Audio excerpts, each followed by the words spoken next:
Control yourself. Don't drink too much. Don't talk too much. Don't look that way. Don't stare at that boy. Don't giggle. Don't wiggle. That's too short. Hello and welcome to this episode of Over It. And I'm so honored to have Claire Pearson joining us today. Claire, I'll let you introduce yourself, but what I will say is that Claire is a plant spirit medicine practitioner and an herbalist and so much more, a farmer, a mother, a wife, a friend. And Claire, you've played such a huge role in my life. I was trying to figure out how long I've known you. I feel like it's been at least 8 to 10 years. Wow. Maybe. I mean, I feel like since Avi was maybe 5. Yeah, I think that's probably true since Avi was about 5. And he's 13 and a half. Ooh. Almost, he's 13 and 3/4, as he told me yesterday. Yeah. So yeah, I mean, I definitely want to give you lots of time and space to share today, but I do feel like when I think about you as you've played so many roles in my life. I mean, obviously I came to you and I still come to you for the gifts of healing that come through you. And you've also very much been probably the best therapist I've ever had in my life. Yeah. And not that you put yourself out there in that way, but for me, you really have been the most sage, wise presence in my life, and a stable, loving, supportive, unwavering presence in my life over the last 8 years. It's incredible. And even though I don't think of you exactly in this way, I also feel like you've been a really healthy, not just role model for healthy womanhood for me, but also healthy motherhood for me. And you've mothered me in really healthy, boundaried ways that I'm profoundly grateful for. I mean, really knowing you has changed my life. And I often think to myself, I could not have made it through the last 8 years of my life without you. You know, you're my CLARE BEAR. So I just want to ask you, I mean, we were talking a little bit right before we went on that you hadn't really thought a lot about what you were going to talk about today. And I think that's perfect because this is meant to be just really from the heart. Yeah, good. But I wonder, as you think about it now, this concept of being sort of over it or through it, or what you've gotten through to be where you are and who you are today, you know, what comes to mind or what percolates up in your heart? I mean, we could go in so many different directions. Yeah. Yeah. So I'm 64 years old. No, I'm not. I'm 63 years old, but I'm just about to be 64 years old. And I think about like who are the people I stand on? Who's my foundation, right? And I think about my family. I come from a very solid family, working class, inner city Boston. Grew up really poor, lost parents, you know, just really, and were determined that their 6 kids were gonna be good people and go to college. They could have passed away right when the last one went off the stage, because that was their goal of their life. And I really think a lot about how, as I age, and I'm in my 60s now, I'm busy looking up at the sky saying, okay, sorry about that, and thank you. Because there are so many things I poo-pooed or pushed back on or raged against or thought they were stupid about, that in fact, you know, they had really, my parents had an interesting and not that easy life. Right. So, you know, first of all, so I say my family, and I have 5 siblings still, which is a blessing because that isn't Wow. always the case. And they're just decent, good people. And, you know, we're not the same at all. We're just not the same at all. But they're decent and we love each other. And that matters a lot, right? Yeah. So, and then I want to say a word about my kids, because I will say honestly to the world here that I really didn't want to be a parent, Hmm. and got pregnant, and really, as a personal choice, didn't feel great about aborting the baby either. So I was in a pickle. My family, my parents disowned me for being pregnant out of wedlock, and I hated myself that 9 months. Hmm. I had this kid, and she was a miracle. She's a miracle now. Yeah. She's 36. And so I just think these kids have been, and I think you might say this about your own kid, they have been my teachers, you know, they have been the people who they broke through whatever shield I had up over my heart Yeah. and went straight through onto morning. Yeah. They have been the kind of people who have, makes me want to cry. They have known how to show up in the world and in the family. And that's not a small thing. And I don't take it for granted. A lot of people don't have that. Right. And then the other thing is that since I was a little kid, I've really been interested in 2 things. Science was my first love, and spirituality. And I grew up in the Catholic Church, and I loved it. Not a lot of people would say that either. Yeah. And had only good experience, even though one of my brothers did not. And it gave me the language of saints and angels, and accompaniment, gave me the language of accompaniment, Hmm. and helped me to become the kind of adult who knew how to accompany others. Yeah. And so I feel like that's been a piece of the journey, a piece of the road that has always gone back and forth. For instance, if I have a really busy week in my practice, like I max out and I can't wait to get out and do something physical in the field here. And being physical is a piece of it, but being physical out there and thinking about why the soil is working over here and not over here. Why the tomatoes I put over there work better than the tomatoes, you know, like thinking through the science of it. What does that mean? It's so engaging for me. And then the other part of that is that at some point, I can tell you when, I decided like I wasn't doing anything that wasn't beautiful anymore. And so that has become a thing for me. Like, oh, Wow. it has to be beautiful. Not doing it.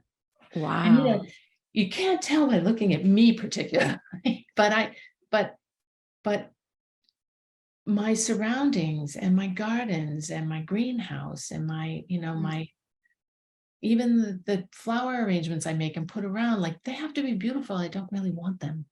And that's both something that I feel really solid about, and slightly like, okay, don't be so bold about it, you know, all at the same time. Yeah. Well, can you say more? I mean, you've said so much I want to speak to, but what's this piece about?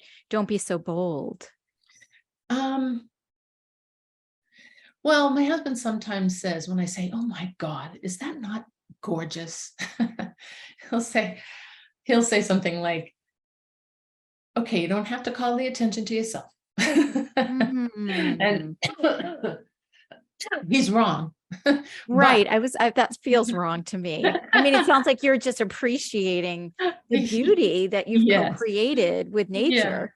Yeah, it's true. But he's like the most modest person. You've never met him, or maybe you've met him in the hallway, but he's the most modest person I know. He Yeah. won't take credit for anything, and he does a lot of good work in the world. So, He does. And I yeah, love the humility, but I also feel yeah. like as women, we're so conditioned to not Oh, shine and we're so conditioned to not be big totally. that it's a Yeah, hard thing to yeah. hear.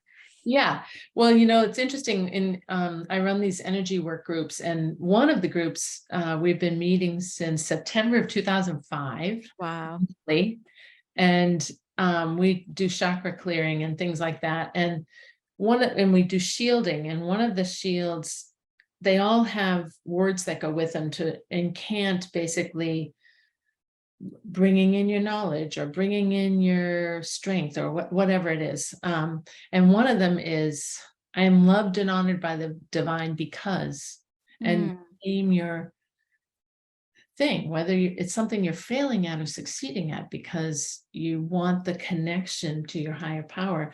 And recently we just changed it to I shine before Oh, the divine, because it's like you're calling the attention of the divine, because and naming something in yourself that really is just so worthy. And oh, so it goes back to what you're just saying. I love that. I mean, do you feel comfortable saying today why you shine or how you shine? Sure. I mean, yeah, sure. I think I shine in a couple of ways. One is that I'm steady. I'm pretty steady. You're very steady. Yeah, I think that's one of my gifts. And the fact that I committed myself to beauty about 20 years ago, even though it's like slowly becoming, Mm. I feel like that's a huge gift. It's a gift to me, but it's a gift around me too. And I shine because I don't give up. I love that. Yeah, I'm tempted sometimes, but I haven't yet. And Right. part of not giving up is being willing to receive and not just give.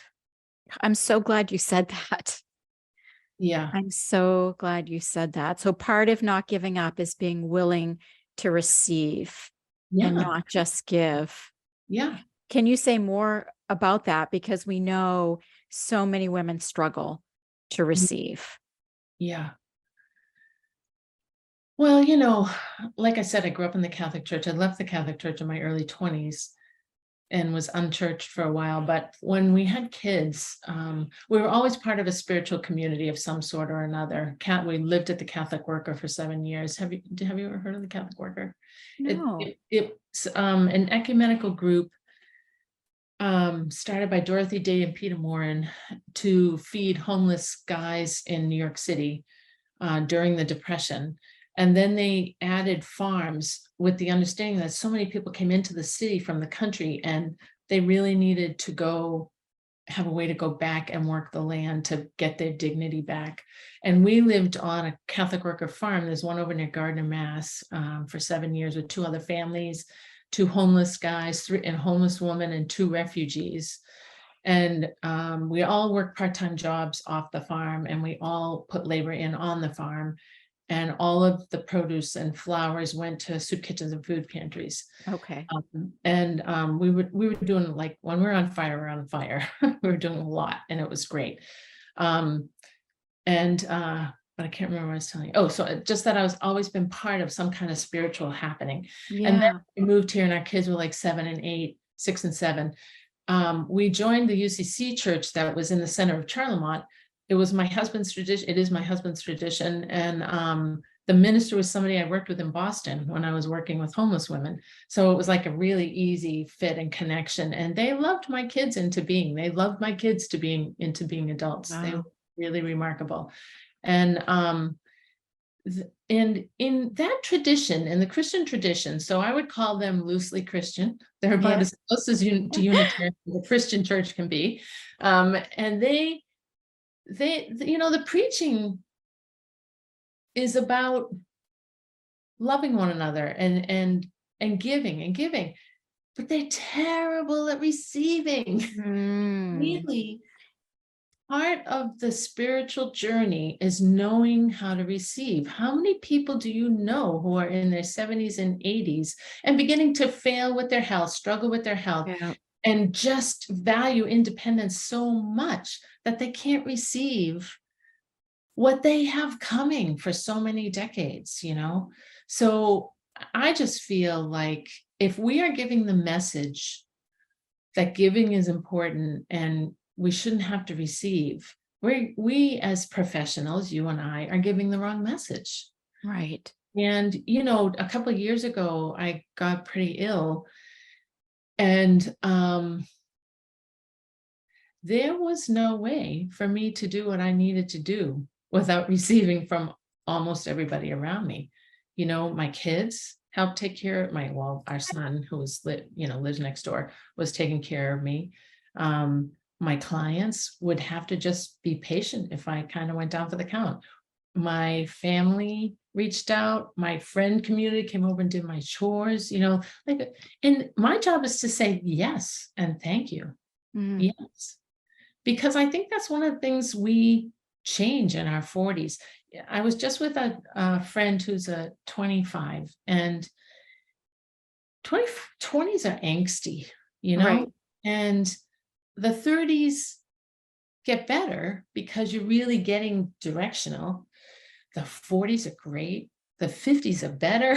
The 60s, there are some drawbacks to the 60s. I'm starting to feel it in my bones and stuff, but the knowingness that you get, and the knowingness with menopause that comes in with menopause, is huge. And Yeah. so how do we hold on to, how do we begin to shape and then receive like this instead of like this?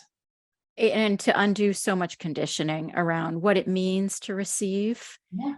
And when we feel, or we've been conditioned to feel, that our primary role in life is to give, Yeah. there's really no guidebook for how to start to make that switch, Right. because receiving can feel really wrong.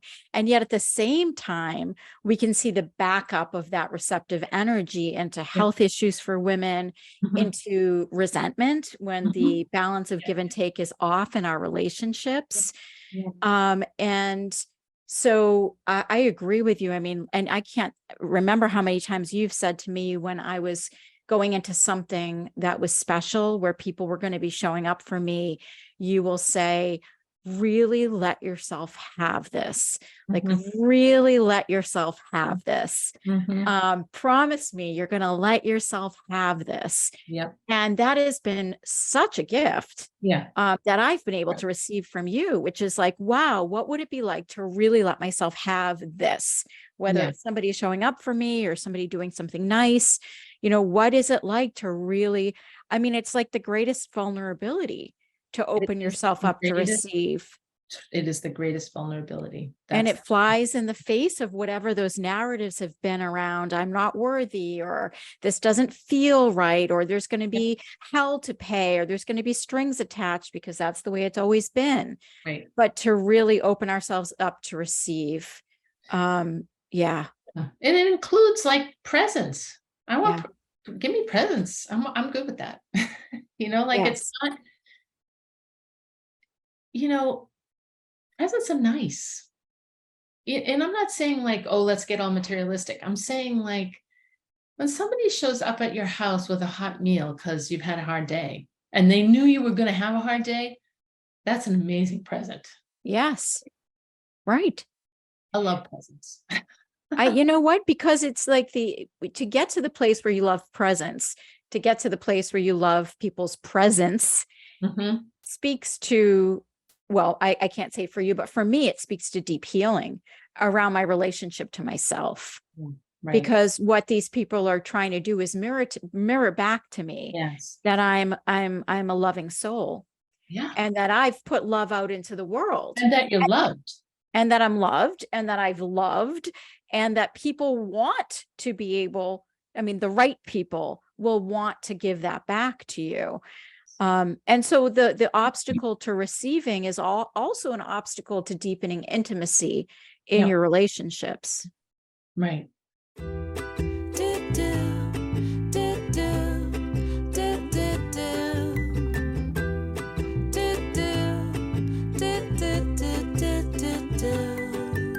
The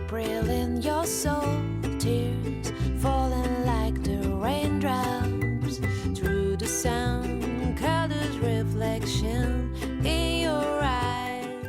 Yeah, it's a really important thing. There's this thing we do in this energy work group stuff that I do called receiving levels. And it is the percentage that your energy, that you with your energy feel on a scale of 1 to 100, that percentage you feel worthy of receiving. Mm. And so like, I often ask, like, don't think about it, just here it is. Here's the question. What's your receiving level? What's your receiving level? What's your receiving level? And people have to take the first number that comes in, because that's actually the number, probably, 49, 32, Yeah. 75, Yeah. and it's great because we get to see like, oh yeah, I have to think about that. We always like push them up, push the receiving levels up, because really we are designed to find this little middle place, like just worthy enough, not so worthy. And as humans, we actually have to be intentional to keep it in a place that makes us capable of celebrating our lives. And also, if our receiving level goes up, our ability to tolerate bullshit also goes down. So that I think the good news, bad news about it is, as women raise up their receiving level, I mean, I think part of unconsciously what keeps women from raising up their reception levels is that sometimes there is an awareness that there are certain situations or people in my life that I might have to let go of. Right. Yeah. Or I might have to set some different boundaries if I'm really going to raise up my reception levels, because maybe the current situations and people are not going to support me raising up my reception levels. Absolutely. That's totally true. It's totally true. And that's some of the stuff I've had to do. But I also think that you can do that wisely and kindly. Mm-hmm. We have a perception of the crone being this sort of like kind of gal, and I don't ever want to be that way. So this idea that we can set different boundaries and end relationships if we need to does not have to be done with violence or anger or yes. Is that what you're getting at? Yeah, or even, I want to say distance, but I don't think that's the right word. Like, or hiding, go into hiding so you don't have to deal with someone. Oh my gosh, that's a big one. Yeah. Yeah, that there's a way to sort of, in a graceful, deft way, step away from something that's not a fit for you and be able to say, this is not a fit for me. I think that's important.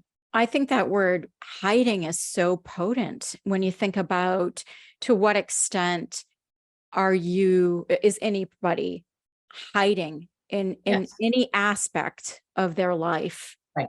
Whether that's making themselves smaller or hiding from their own truths.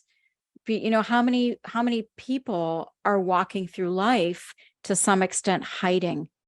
Yeah. Yeah. Yeah, we all do our share of it, but women do more.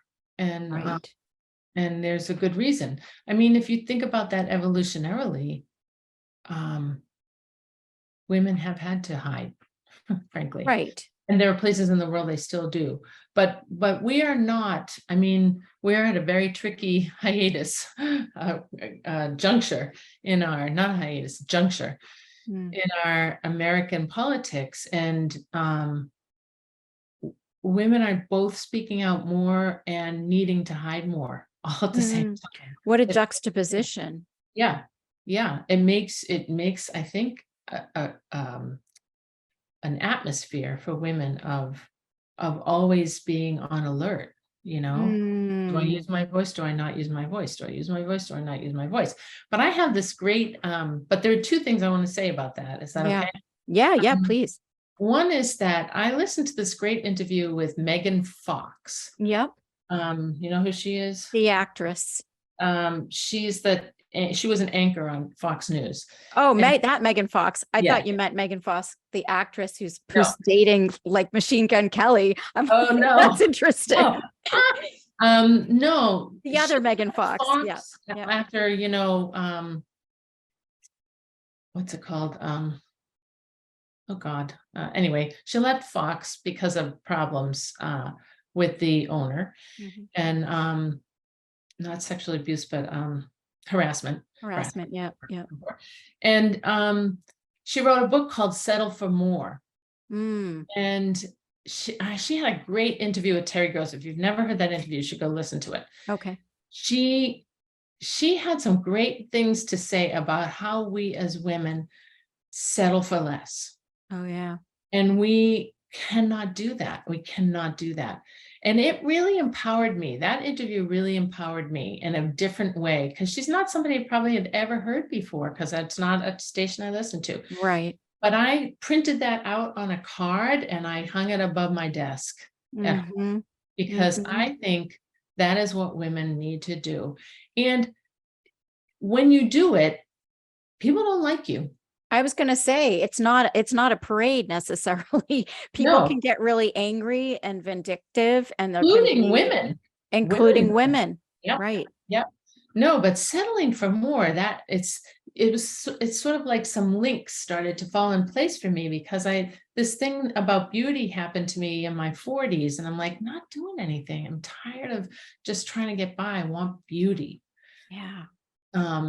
And then this thing came in with Settle for More. I was like, oh, that's the next piece. Wow. And then how does that frame? I was studying with this psychic in my 40s, and she was a powerhouse. And she would say, who do you want as your friends right now? Write in your notebook what you want right now. It's like, oh.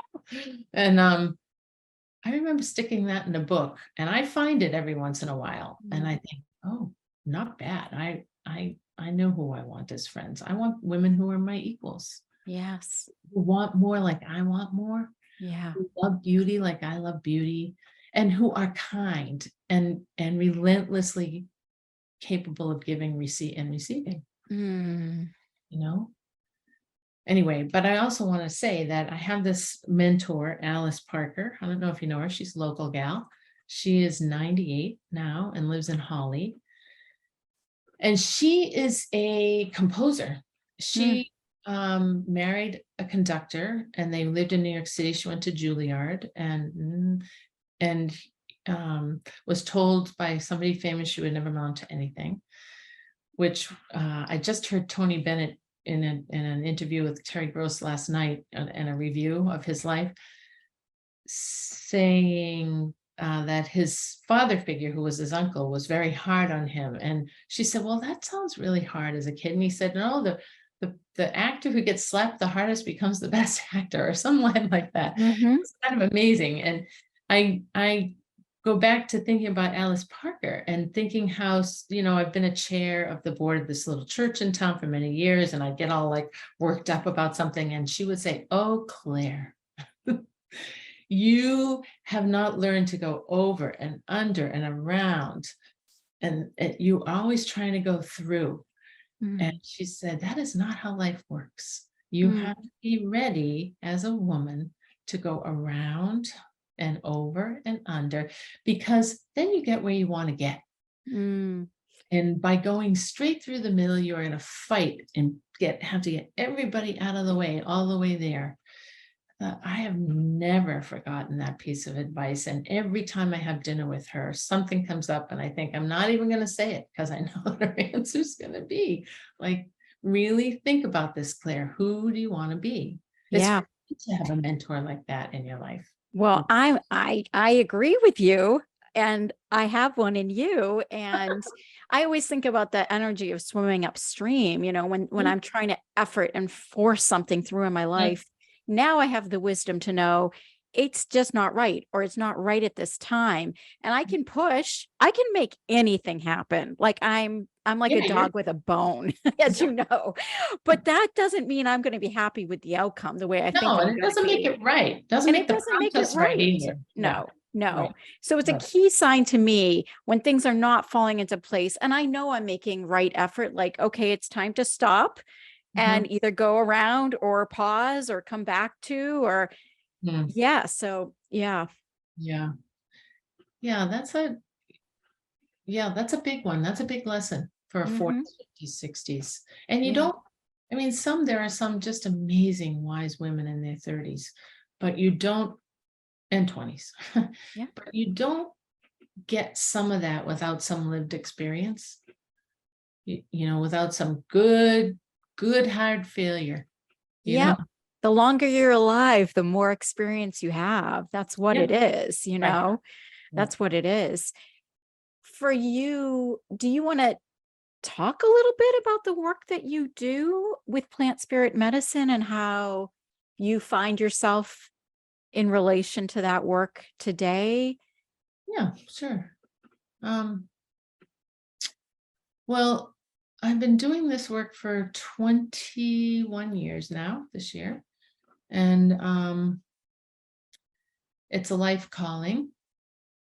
And I came into it a little bit. I wasn't kicking and screaming, but I wanted a life as a farmer. And it became clear that I didn't have the right scale um, to be able to make enough money for my family. And at the same time, I think I can look back now and say, I've been chased by plants my whole life. I think I can say that now after a lot of years. When you say chased by plants, you mean the plants have been trying to get your attention? Yeah. Yes. Yeah. Yes. And in fact, as a teenager, my parents sent me to farming camp in the summer. It was a public school thing. You got on a bus, rode out to Burlington, Mass, worked all morning, played all afternoon, came home with a 50-pound onion bag full of produce. My mom was so happy. Mm. My mom never served us one can of frozen vegetable ever in my memory, ever Oh, once. wow. She Yeah. loved, she was committed to serving fresh produce that she way overcooked. Uh-huh. Came out like soup on the other end. But anyway, I hated it. I hated it so much. And then I don't know how this happened, but I asked to go to ag school for high school, and they're like, no, what do you think? You hated that. And so then I went into science and eventually ended up farming at the Catholic Worker because they didn't have anybody who had any science, and really knew that was my calling in some ways. And but here's what happened. It's the I it's the oddest story. It's an odd story. I mean, but this is what happens in the world, and it happens to a lot of people, not just me. And I told the story at the workshop the other day, and people like nodding, like, yep, I kind of get it, Mm. because what happened was my neighbor John and I were the farmers here, and we opened one of the first CSAs in Massachusetts, and we had 60 families signed up, and they all signed agreements saying, if there was some terrible weather event, that we all lost together, right? Yep. And we did a trial run we'd both come from other farms. We did a trial run the first year, and then we opened the second year. And the third week of our first season, we got hailed beyond recognition. Oh, wow. Every single thing looked like that, Oh. just sheared right down. And it happened on a Monday night, and we have customers on a Tuesday, and we didn't really have time to figure anything out before customers were coming, and we didn't have anything for them. And we had to just say, we don't know what we're going to do, but come on Saturday. We're going to try to make a plan by Saturday. Come on Saturday, help us out. And then the next day, I was also working off the farm, inspecting farms for Organic Farmers Association. And I had a 3-day trip to the Cape planned to inspect a whole bunch of farms. And I was driving up Route 2 by Gould Sugar House, and I heard this little knowing inside my head that said, go lay down between these 2 rows and put your hands on them. And I was like, 2 rows of plants? yes. Okay. And I was like, yeah, right. So I kind of just swatted it away like a fly, and it came back and said, no, lay down between these 2 rows of plants. And I was like, all right, I'm haggling. If I get home on Friday night and there's no husband, no kids, no dog, no neighbors, no dog from their house. I'll go do that. Like, what's the chance? There's no chance. So I get home, and of course, not a soul is on the entire property. And so I'm like, okay, I guess I have to do this. So I go and I lay down and put my hands in these 2 rows of potatoes. They were potatoes, and get flooded with 30 seconds of information about which things to save and which things not to save and how to do it. And Had anything like that ever happened to you before? no, Okay. no. Yeah. And I didn't tell anybody for years. I didn't tell David. I didn't tell my farming partner, John. I didn't tell anybody for years, like 10 years, at least 10 years. What did you do with the instructions were? I said to John, I'm the one with the degree. We're going to do what I say about this. And Uh-huh. he went along. I don't even know why he went along, but he did. And we saved everything. We had produce for the rest of the season. Wow. And I thought, well, that's amazing. I want more of that. And then it never happened. It's never happened since, ever. So how did that lead you into plant spirit medicine? And can you tell people a little bit about what plant spirit medicine is? Yeah. So then nothing happened for a few years. I was a guinea pig for my partner, Jean Berg's class. I didn't like the experience, didn't like my teacher, guy who ended up being my teacher. But then I got sick, and a friend handed me that book, Plant Spirit Medicine. And I was like, whoa, this is an amazing book. And then he was speaking here again, and I thought, I'll give him one more chance. Then I went back, and I thought, okay, I like him enough to be able to take this course. So I took the course and graduated in 2002. And plant spirit medicine, what I say about it is, it's very similar to 5-element acupuncture, but there are no needles. That's the first thing. That's kind of creates a frame for a lot of people who might not be able to understand what it is, but it's very similar to 5-element acupuncture. And it's an elegant, subtle healing modality in the sense that, well, first of all, there are no needles. We're calling on the spirit of a plant that I have a relationship with through this training to come in, because it has something to offer within the 5-element frame to offer each person. So when I work with you or another client, I'm taking their pulses, because the pulses represent and hold the energy of the organ systems. And they tell me, like, you can come in saying, I'm fine, fine, fine, but your pulses don't lie. They show me that, like, certain parts of you are not so fine. And so I call a mugwort who does 90% of the work to move this here and there and get this out of the way and move anything toxic. And mugwort is your spirit that you work with, your mugwort is spirit. the plant spirit that does 90% of the work. And is mugwort unique to you? Like, does everybody choose? Oh, it's okay. Yep, it's for everybody in the practice. And then, when everything's sort of out of the way, like we've cleared those little burny things and all kinds of other blocks, then I call the plant that's your plant and ask, please, could they come and meet you in a certain level? So there are all sorts of levels, and you have to figure that out. There's a lot of little technical stuff about that. But the big picture is the plants have something to offer us. And if we believe in, well, this is a moment in history, I think, to re-say, because I think this was true long ago and we lost it, and now it's coming back to say, we believe in the personhood of nature. The personhood of nature. Yeah. So I would not call mugwort it. I call, she appears to me as a her, for some people a him, and I call her her. I call her by her pronoun. And it's a mutual relationship, and I can't do the work without her, and she has been clear that she can't do this work without me. So we're talking about a relationship that's based on giving and receiving for both entities, personhoods. Yes. Yes. Yeah. And it's not unlike any other healthy relationship you have.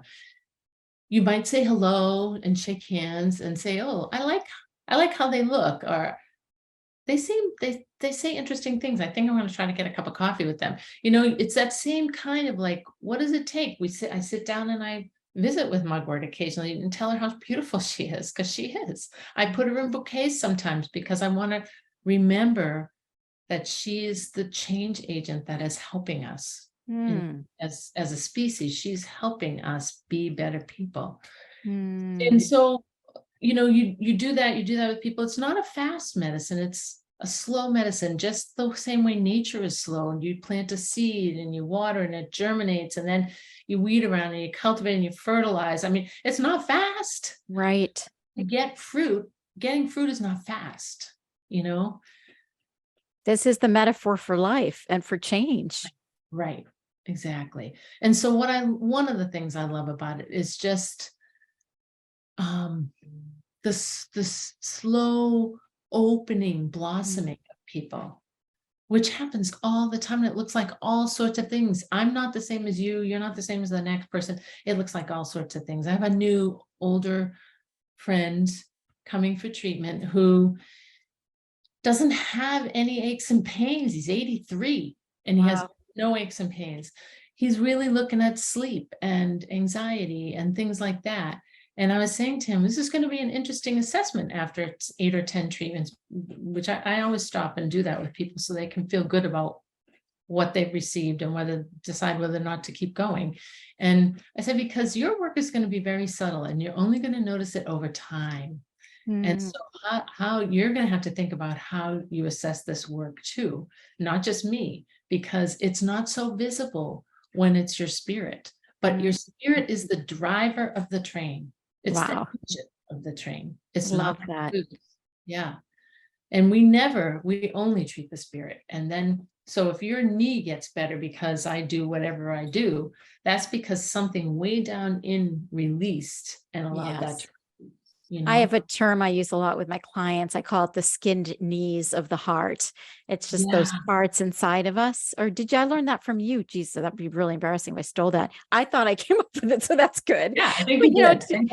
To represent, those places in us and how those places bump up against other people's places and situations in our lives. And so healing those skin knees is such a slow and sometimes arduous process, right? Right. It's incremental. Yeah. And things cycle, as you probably know in your work, things cycle back around, but I'm always hoping that when they cycle back, they're up, they're here and then they're here. They're not cycling way down in this place that's so broken and hurt and in pain, that we cycle back to a place that's more capable and we get a new view of it. And think, oh, I can go this way instead of this way this time. Okay. And it comes around again and you think, oh, I'm not even the same person anymore. Right. And we all have some of that. Everybody, no exceptions. The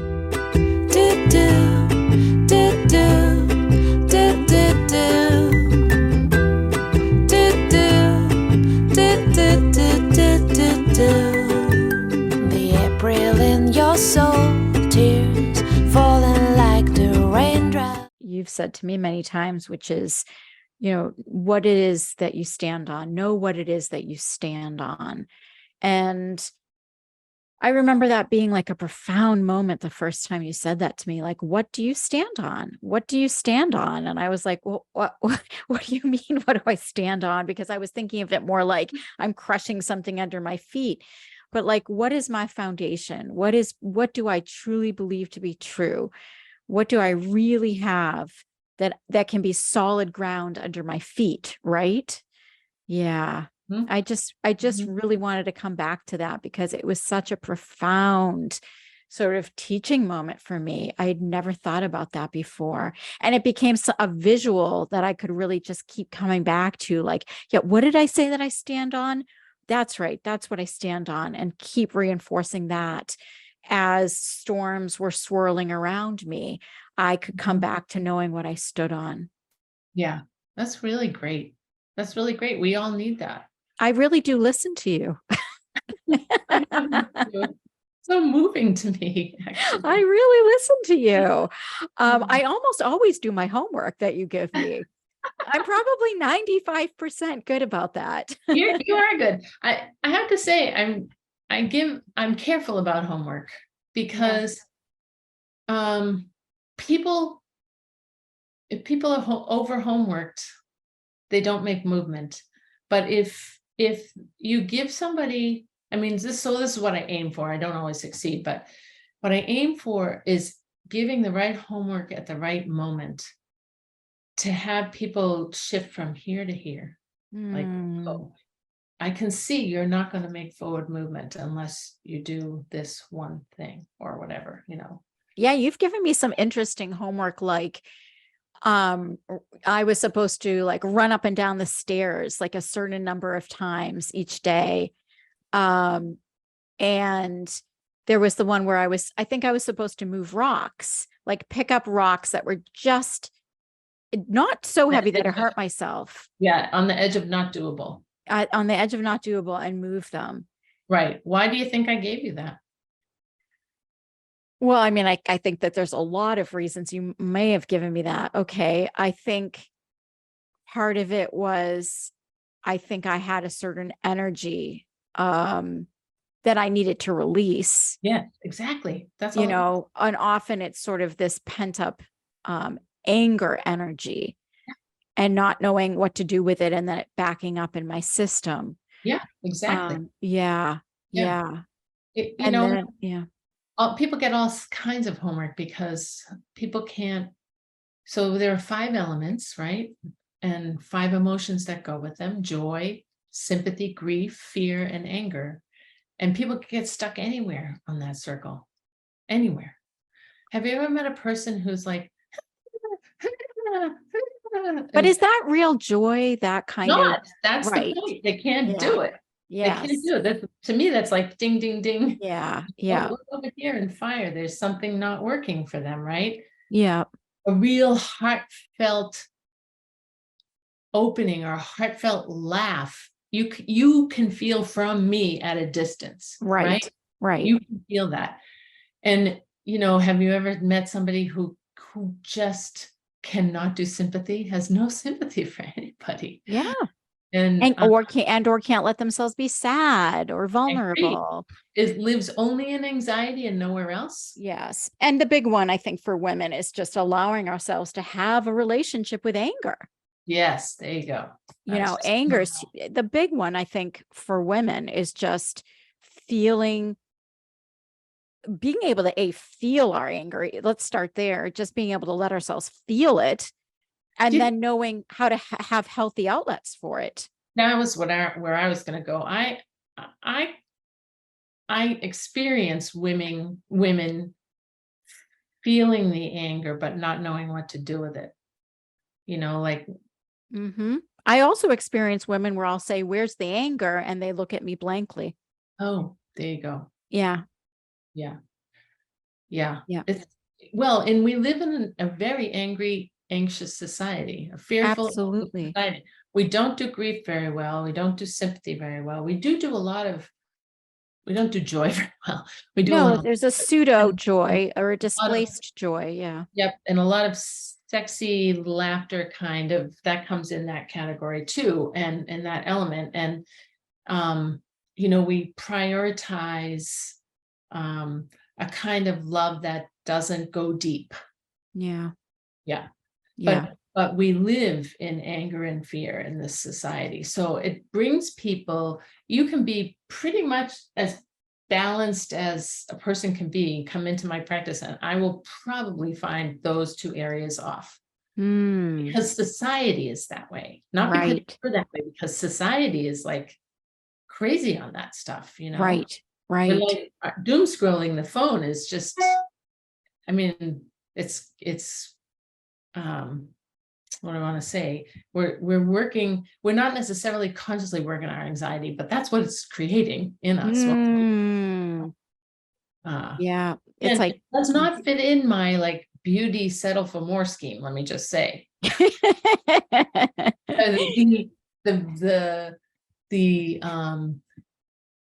kind of like mind numbing things we do in our society don't fit into that scheme. And even when I'm not at my best, I know that's what I should be aiming for. You know, I need to aim for it. the mind numbing, the heart numbing, the body numbing, the nature numbing. I mean, all these things, and what they do to our spirits, right? Right. So, I mean, coming back to this concept of like, I'm over it. You hear people say this a lot. I'm over it. I'm over it. I'm over it. And, I was thinking lately about, so what really is the energy or the emotion of really being over it? And what is sort of the spectrum or the progress of that? So like over it, I'm over it. I'm over it. It can be angry, like it can be, righteous anger. It can be empowerment. But for me, I think the final stop on the journey is actually joy, because I think maybe joy and radical acceptance, but like when you're really over it, you're really over it. You're over all the things you've done to yourself or you've let others do, or da da da da da. And I shouldn't say just say let others do. Things have been done to us against our will. But when we're really over it and we've really come into a righter relationship with ourselves, I mean, at least for me, I think what it taps into and really opens up emotionally is authentic joy, is a sense of authentic joy in the day-to-day simplicity of life. And I wonder if that's also what you're speaking to when you talk about beauty, and that beauty is what matters most to you. Yeah. I don't think I've ever once said I'm over it, because there is a way in which, for me at least, I'm not over it when I say I'm over it. Yeah. I'm saying that to protect myself. So almost like, yeah, protection, Yeah. wishfulness. Yeah. Yeah. Yeah. And so you're not only over it when you have no reaction. Like if somebody pokes me back in the same spot and I have a reaction, I'm not over it. Yeah. So to me, there's this sweet spot. It should be flexible. And we were talking about this in our group the other night, that it should be this crossroad between intention and ability and acceptance. Yes. And it should morph. It should never be solid. It should be always. I like that paradigm. And I'm also thinking about how the narratives and the meaning we make of the things that happen to us has so much power. Yeah. And it has to fit in there. It all has to fit in there, because so I'm holding the intention of settling for more and beauty. And I can add other things, quality relationships, I can add other things. I can say that my ability to hear on my right side is no longer any good, pretty much. Like that's just a truth, right? But I can also say that, what did I say? Intention, ability, and surrender.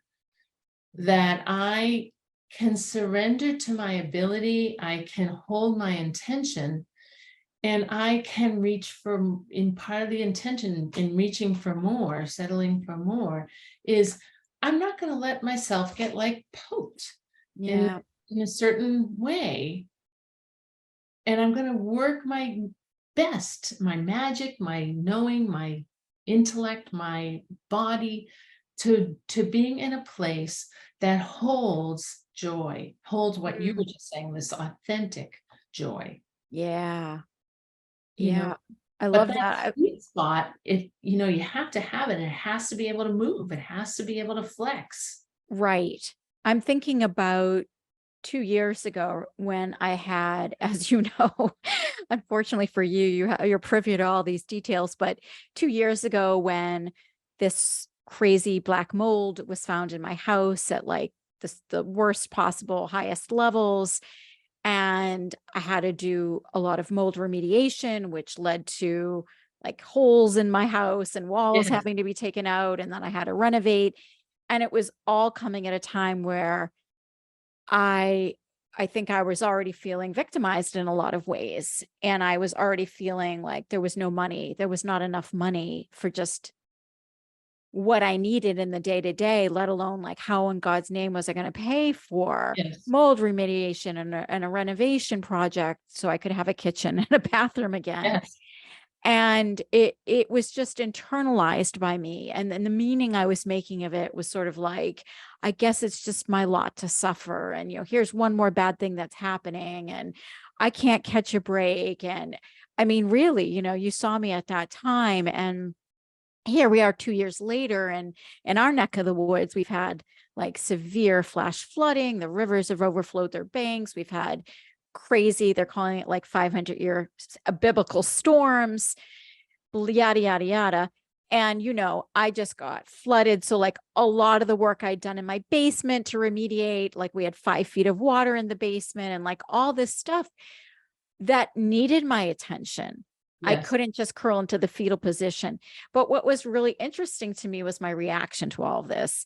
What was your Yeah. reaction? So, I mean, the first, the night of the day that this happened, I let myself have a good cry about it.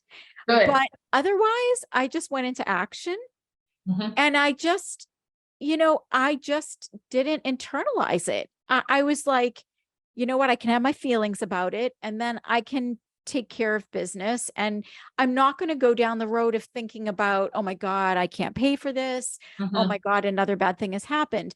What was really interesting was the day after the flood, and the flooding happened, and many, many, many, many people were affected by this, not just me. All I had done was I had posted a couple pictures on Facebook of some of the damage that had happened. But it wasn't like a poor me. It was just sort of, I'm putting it out there, look what happened over here. And the next day, like, people just started showing up at my house, like friends and neighbors, without being asked, showed up with shovels and this and that, and dehumidifiers and food and flowers. And I felt like the luckiest person on the planet. It wasn't about all the damages and how I was going to pay for it. It was about, and I really think it was a direct reflection of the inner healing I've done over the last couple of years, because I had these same friends 2 years ago, but my ability to receive was so much lower than it is now. And I feel like energetically, like my Mhm. receptivity level is so high now. I think I'm 100 on 100. So, I mean, people just showed up. They That's so just showed great. up, and Love we that. had a great day. Like, my property was trashed, my basement was trashed, but we had the best day. And I'm still dealing with the fallout, the Mhm. damages, and the Right. cost. But like, I am just bound and determined not to internalize any of it. I'm just like, I'll figure it out. I'm taking action one Yep. step at a time. Yep. Yeah, that's so exciting. I love hearing that. It is exciting. I mean, I think if you can walk away from that and feel what I felt, which was deep gratitude, Yeah. Right. just cultivating the gratitude, Yep. Love and that. really knowing I'm not alone. Yeah. And you're not alone. Nobody's alone. Nobody's alone. And that's a hard statement. And a lot of people would push back on me around that, but nobody is Absolutely. alone. We have to get to a place where receiving is okay. Right. The aloneness is in direct proportion to our ability to receive. So if we find ourselves alone, it's time to really look at the receptivity level, which Yeah. can feel really like out there and woo woo and like, what do you mean? But really, it's just really starting to claim something for yourself. That's all it is. That's all That's it. all it is. Yeah. It's claiming something for yourself and acting as if you Yes. believe you're worth more. Yes. Yes. And just That's crawl it. your way to more. Yes. That's how we Yes. have to do it. That's how we do it. You know? What if you had to go back and, I don't know, tell your 16-year-old self something, or your 18-year-old self something, or your 28-year-old self something? Like, what wisdom would you share with those versions of you? Mm. Um, it's so interesting you picked those ages, because I feel like those are ages that I had crises, Well, it know. must be intuitive. I don't know why I picked There those you go. ages. They're kind Nicely of done. random. 37 was another one. Uh-huh. Um, I think I would say, first of all, you're not alone. That'd be the first thing. Um, that you do fit. Mm. which was, I was really a tomboy growing up, and I was interested in science, and I had 4 brothers, so I didn't really do a lot of girly things, Mm, you know, and so I was always worried about fitting because I couldn't play sports because I wasn't a boy, okay. which I would have been great at, but I wasn't really drawn to a lot of the girly stuff, and so I fit. I'm not alone. That I fit, and then I think I would also say, um, trust yourself. Mm, It took me a long time to trust myself. The woman I studied psychic training with really helped me with that a lot. She was just right on us all the time, being like, nope. What do what do you think about that? First answer, and she often would say, if you have an intuition and um you're wrong, you have succeeded because you have given yourself the proving ground to now look at yourself and say, was I really trusting my information? Was I really willing to see what was truly there and truly true? And I love that. I think that's important. And I guess the last thing I would say is trust and love, because I don't think I did until I had Hannah, my first kid, our first kid. trust and love. I didn't trust love. No. I think in part because I came from a big family. I was loved, but I was loved in a very gruff kind of way. Yeah. Um, and I'm of the element that holds that sort of vulnerability a little bit at a distance. Mm, So it's taken me a long time to not do that. And I don't think I do that very much anymore. What's My most, heart is broken, and that's yeah. letting your heart be broken. I'm not sure there's a more important thing. Mm. As long as that's not all you do, right? No, Heartbreak after heartbreak after heartbreak after heartbreak after heartbreak, in yeah, this way that sort of you don't go there's looking. no, but I guess I mean, Looking for it. there's a way in which, constant heartbreak can also be a reflection of some deep healing that needs to take Exactly. place, which I Totally. don't think is Totally. what you're talking about, Totally. right? That's not what I'm talking about. And no, I feel like when Hannah was born, she broke through this veil I was holding. And when we've had extremely joyful or extremely sad things happen, I let them happen now. I let them in and I feel them all the way. And I let my heart break appropriately. Right. And then what you find when you let your heart break appropriately is it opens a whole new world to you. It was when I cried, I'm convinced that that story I told in the beginning of the podcast about how I came to plant spirit medicine, when I drove away and I was weeping, here's the key. I was weeping, not just for me, but for the plants, like it was all lost. Our business was lost. The plants were killed. It was just, I was grieving for both of us. And that opened the door to this knowing that's changed everything, changed the course of life ultimately. But, Right. and I just think when you allow that heartbreak in, you open doors. But I'm saying the right kind of heartbreak, right? Right. Do, do, do, do, do, do, do. Do, do, do, do, do, do, do. The April in your soul. What for you is the most exciting thing about getting older? I can do more what I want to do without worrying as much about supporting my family, for one thing, which I'm happy to do and want to do, but there's a freedom that comes when your kids are up and out, and that's been really fun for me because some of my work, when I was starting my practice and for a number of years, even after I started my practice, whoa, my chair's going down. I full-time nannied on the side while I was starting my practice just to make sure we had enough money. And it was great. And I'm very close to those kids still, but that's hard. That's hard to do while you're trying to build a practice too. And so I'm enjoying this part of my life where I get to garden and do flower arranging workshops and Right. teach a little, And teach. Yeah. Yeah. It's great. And I have to say, you can't leave out your kids and your grandkids. I have a grandkid now and another one on the way, and really, really, so much fun. It's I so much didn't know fun. you had another one coming. Congratulations. That's amazing.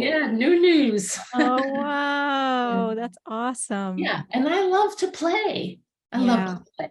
I love to play with water balloons. I love to, Mhm. run around in the yard. I like to blow bubbles. I like all of that stuff.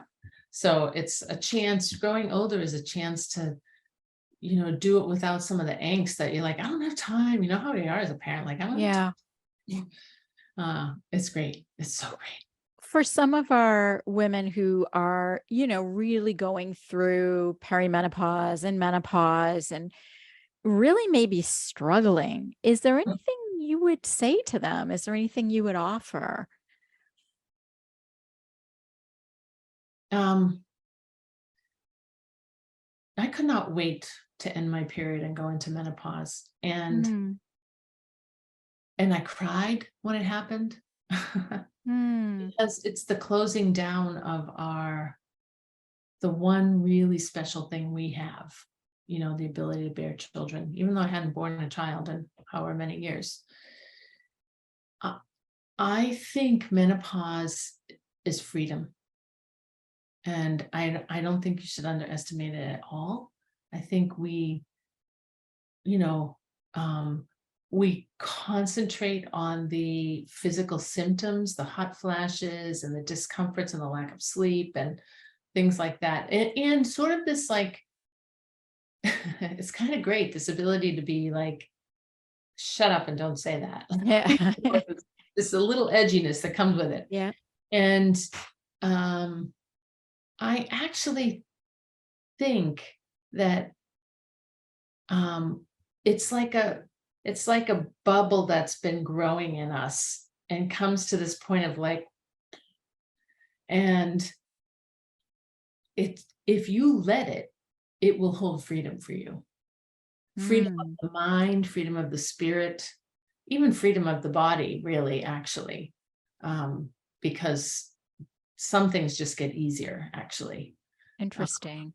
Yeah. I do hear from a lot of women who just are sort of in it, they're really not able to see the light at the end of the tunnel yet. And it's a real suffering. There's a quality of it that's like, do you remember when Avi was really little and you just felt like you were in the deep end of the pool all the time? Yes. Yes. There's a quality of that to menopause, actually. But if you can get a friend who helps you, or, somebody like you or I who have practices around these things, if you can get connected with somebody who can help you hold that, then you get to see some of the depths of freedom and purpose, and eventually I think joy, actually, Right. that comes on the other I side. think some of the seismic shifts that happen with with perimenopause and menopause are like the tectonic plates inside of us start to move. And then there's Mhm. aspects of our being that are calling to be expressed. And it might represent a different space or place or doing something different than we're currently Yes, doing in our right, lives. And right. I think the more that we can listen to that and honor those callings, I think honestly it can ease our way.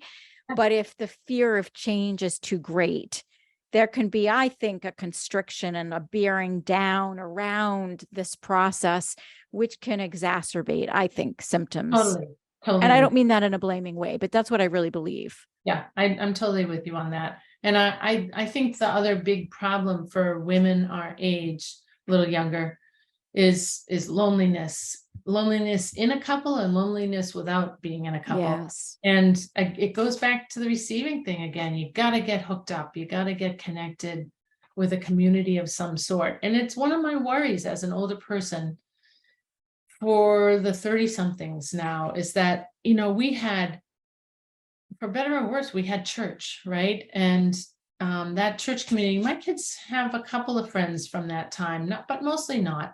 But what they had is a community that helped raise them and expected something of them and cared for them and showed up, came to their games, came to their concerts, came to things. And I got that support. I had that mutual support. And that's something we're really lacking right now in our culture. And so people are lonely. So women come into menopause having supported families for so long, and now needing that new definition you were just talking about, and not being able to find it because they're still so in the thick of it, And They're maybe never, lonely. they're lonely and they've never really practiced perhaps, Mhm. or the ability to receive. Yes. And Right. some people will push back and say, well, I had no opportunity to receive. I was just too busy raising my kids and working 3 jobs. And there is some reality to that, but there's Yes, of also the course. claiming of, and I deserve something, I Yes. deserve something. And so, yeah, I think a lot of women who are struggling with menopause are really being challenged in terms of their feminine receptive energy. Yes. I also think, we've talked about this before, that we have a societal issue. I'm not thinking of any particular person. We have a societal issue where we've had a lot of divorce over the last 50 years, right? More Mhm. increasing amount of divorce. And there are a lot of, and hence a Million Man March, we have had a lot of absent dads. And a lot of women doing the majority of the raising of kids. And there is a point, I know you and I have talked about this, where the energy goes with kids from this like huggy, sweet thing to really needing to push back. And and you can be 2 women in a couple, but the kid needs the hugging energy until about 13, and then that more masculine, pushy energy. And you have to find a way to give that to them. Or else another thing that happens for women coming into menopause is that they can't let go of this huggy thing. So the kids are really Like tethered. in a not great way, Yes. tethered in a too dependent, and then trying to push back and trying to self-identify and make their own choices, but doing it poorly with just way too much supervision by the mom. Yes. Yeah. And we need dads in there, obviously. Or what I can say is we need the masculine energy and the That's a good distinction, right? It could be Yep. 2 women, 2 men, but It can be 2 women or 2 men. Yep. And there needs to be, until the kid's around 13-ish. You know how there's a developmental change at 8, Mhm. a bunch of teeth, a lot of things change. You can see them go from being a really little kid to a Yes. kid A at kid. around 8. Yeah. And then at around 13, they really, between 11 and 13, come into this place where they're like, I don't want to do that. And I'm not getting up. And they do all that stuff. Yep. But that's exactly what they're supposed to be doing. And that's why sports have been so important, because it demands something of them and makes them push back and gives them Yes. a constructive place to push back. We need to find other ways, though. We just have to Right. find other ways of doing the same thing. And that's something that's affecting women around menopause, I think. That's How to let go yeah. and let the energy, that masculine energy, or how to hold the masculine energy, so that when you go into menopause, you are not also carrying 3 children with you into it. Yes. This is your time. Menopause is your time. But it if you've lived a life where you've been of service to others and never really developed fully your own personhood Yeah. with your joys and your, then it can feel like you're just bereft. then Yeah. it's just a time of loss. And you maybe perhaps don't see the potential that's there. Yeah. Right. Yeah. Yeah. No, we have to help our women. That's what it is. I mean, I feel like one of my missions in life, I feel like, has been to really connect women with other women and really foster healthy female friendships and a That's great. sense of sisterhood among women, which is a big, inspiration for this podcast. And really so much of what I do in my life is just, and it's not anti-man. I have a son, No. but it's, it's really about how we can source and resource one another as women. And I don't think we can get through life, and I don't think we can thrive without connected, intimate, healthy relationships with other women. Yeah, I agree. Yeah. Well, I just want to thank you so much for being part of this podcast, and of course for being part of my life. I mean, there's just nothing that goes on in my life where you don't check in and make sure I'm okay. And, I just appreciate you so much. Yeah, thanks. I love knowing you, and I love knowing you're out in the world doing what you do. It's really important work. Oh, well, thank you. And thank you for being You're here a today. mom. Thank you. Well, you've helped me to be a better mom. You really have.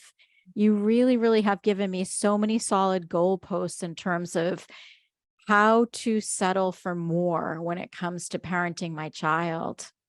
Yeah. How to settle for more Works, for doesn't it? myself. Yeah. Works. Yeah. Yeah. Yeah.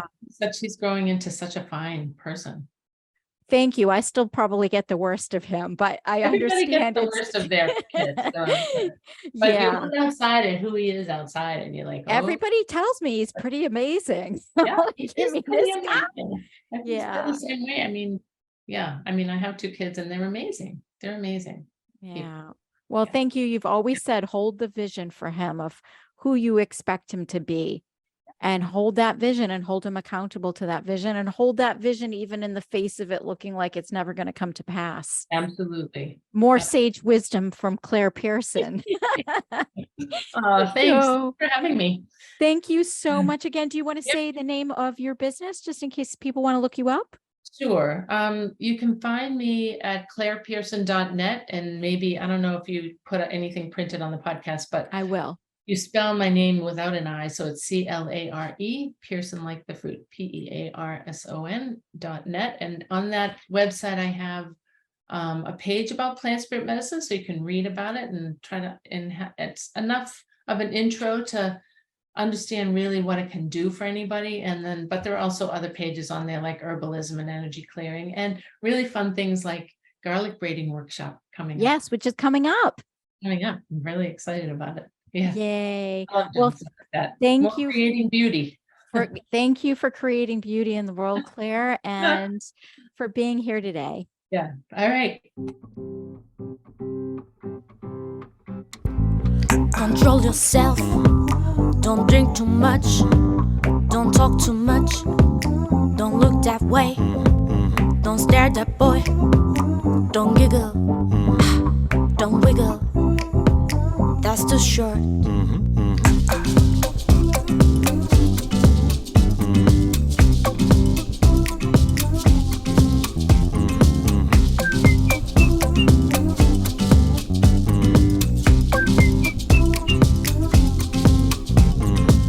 No one can shackle me. No, no, no. Wait, there's order. No, no, no.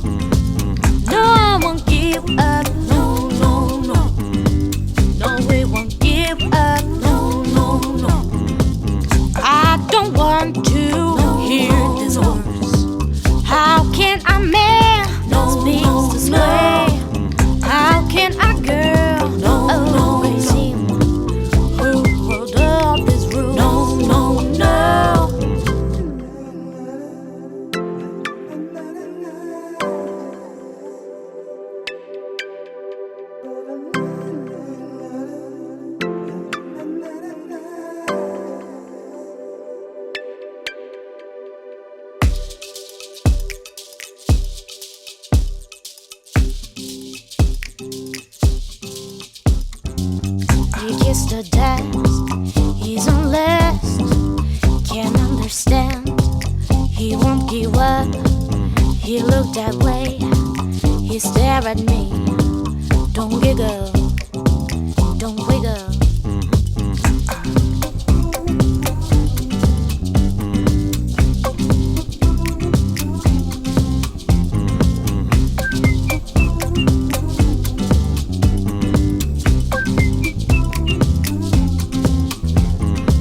No one can shackle me.